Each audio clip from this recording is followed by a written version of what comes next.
আসসালামু আলাইকুম রহমতুল্লাহ।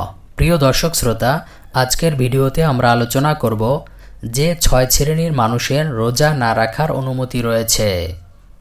রমজানের রোজা প্রাপ্তবয়স্ক ও শারীরিক মানসিকভাবে সুস্থ প্রত্যেক মুসলমানের উপর ফরজ হলেও কিছু মানুষকে রোজা না রাখার অনুমতি দিয়েছে ইসলাম।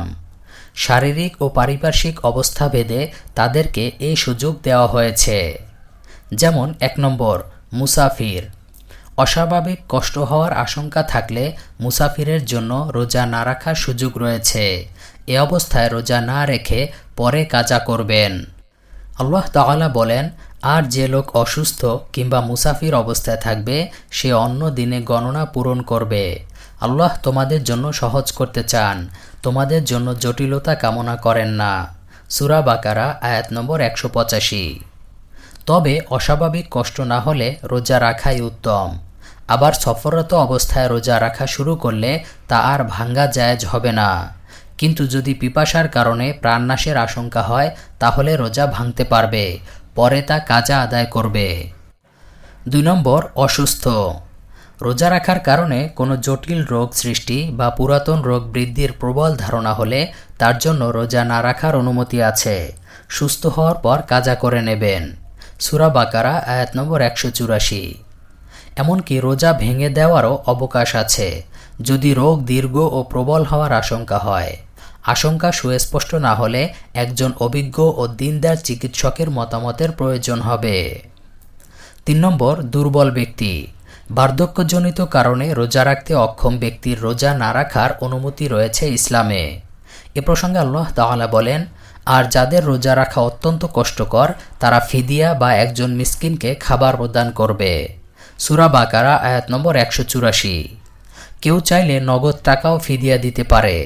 প্রত্যেক রোজার জন্য ফিদিয়ার ন্যূনতম পরিমাণ হল সদকায়ে ফিতরের সমান।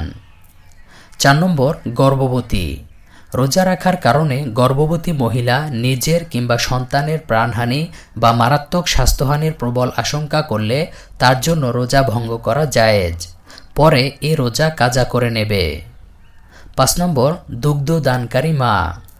দুগ্ধদানকারী মা রোজা রাখলে যদি সন্তান দুধ না পাওয়ার আশঙ্কা থাকে এবং ওই সন্তান যদি অন্য খাবারে অভ্যস্ত না হয়, এতে সন্তানের মারাত্মক স্বাস্থ্যহানি বা মৃত্যুর আশঙ্কা থাকলে তিনি রোজা ভাঙতে পারবেন এবং পরে কাজা আদায় করতে পারবেন।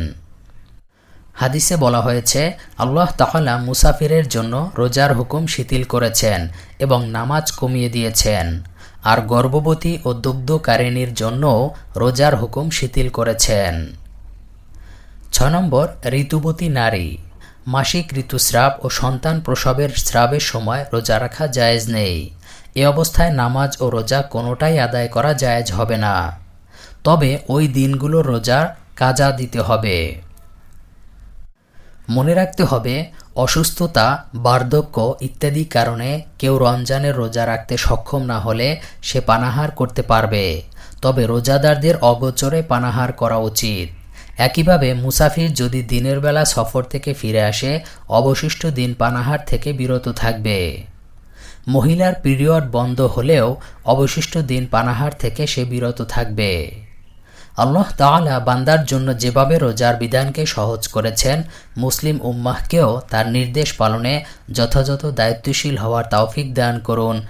আমিন।